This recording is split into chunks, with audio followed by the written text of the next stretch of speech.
Aujourd'hui, l'industrie des influenceurs pèse plus de 30 milliards de dollars dans le monde. Plus de 61% des consommateurs disent faire confiance aux recommandations des influenceurs, parfois même plus qu'aux publicités traditionnelles. Et environ 40% des gens ont déjà acheté des produits simplement parce qu'ils les ont vus sur les réseaux sociaux. En quelques années seulement, les réseaux sociaux ont transformé des personnes ordinaires en véritables machines à influence. Certains gagnent des milliers d'euros, d'autres gagnent des millions. Et tout simplement en postant des photos, des vidéos ou parfois même en prenant une photo avec un smoothie et une petite phrase inspirante. Et oui, pendant que nous, on travaille toute la journée. Aujourd'hui, quelque chose commence à changer. Les internautes deviennent plus méfiants, les scandales se multiplient et certaines marques commencent même à s'éloigner des influenceurs. Alors, une question se pose. Sommes-nous en train d'assister à la fin de l'ère des influenceurs? Pendant longtemps, les stars de cinéma et les grandes célébrités semblaient vivre dans un monde différent du nôtre. Des luxueuses, des équipes entières autour d'eux et des moyens presque impossibles à reproduire. Et les marques ont très vite compris le potentiel.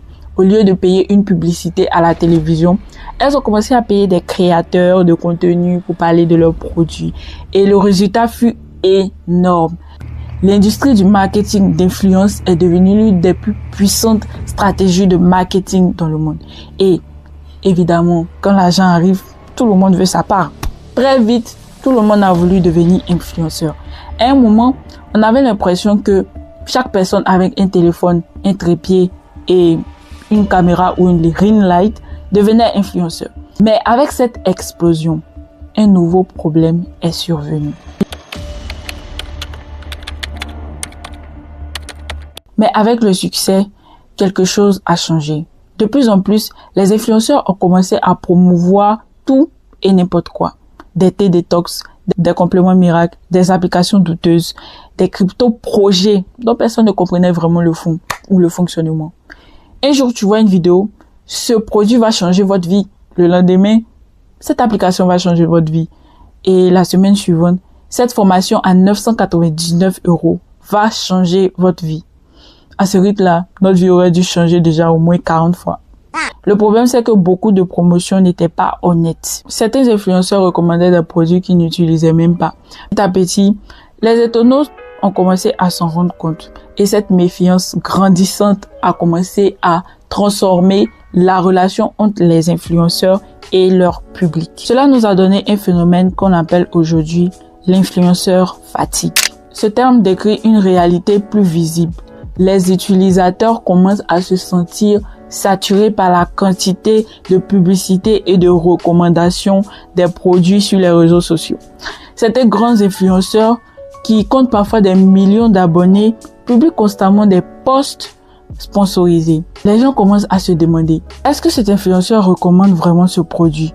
Ou est-ce juste une publicité déguisée? Cette méfiance grandissante a commencé à transformer la relation entre les influenceurs et leur public. Ces dernières années, plusieurs scandales ont éclaté dans le monde des influenceurs. Un exemple très connu est celui qu'on appelle aujourd'hui le Mascara Gate. Dans cette polémique, l'influenceuse beauté Mikaela Nogueira a été accusée d'avoir utilisé des fossiles dans une vidéo sponsorisée pour un mascara pour la marque L'Oréal. Le problème, la vidéo était censée démontrer l'efficacité du mascara. Mais de nombreux internautes ont remarqué que ces cils semblaient un peu trop parfaits. Très vite, la polémique a explosé sur Internet. Et pour beaucoup de consommateurs, cet épisode est devenu un symbole d'un problème encore plus large. La frontière entre la recommandation honnête et la publicité trompeuse qui devient de plus en plus floue. Ce genre de situation renforce la méfiance du public. Certains ont fait la promotion de projets frauduleux. D'autres ont vendu des formations extrêmement chères pour expliquer des choses qu'on peut retrouver facilement sur Internet ou sur YouTube. Et certains montrent une vie de luxe qui n'existe pas vraiment. Des voitures louées, des villas louées, des vacances sponsorisées, et sur Instagram, on voit mon lifestyle incroyable. Mais dans la vraie vie, il faut me rendre la voiture avant 18 h. Petit à petit, les internautes ont commencé à devenir de plus en plus méfiants. Aujourd'hui, quand un influenceur recommande un produit, beaucoup de gens se posent toujours la question, est-ce vraiment parce qu'il a envie de montrer ce produit ou est-il juste payé pour pouvoir faire cette publicité? Cette question change tout.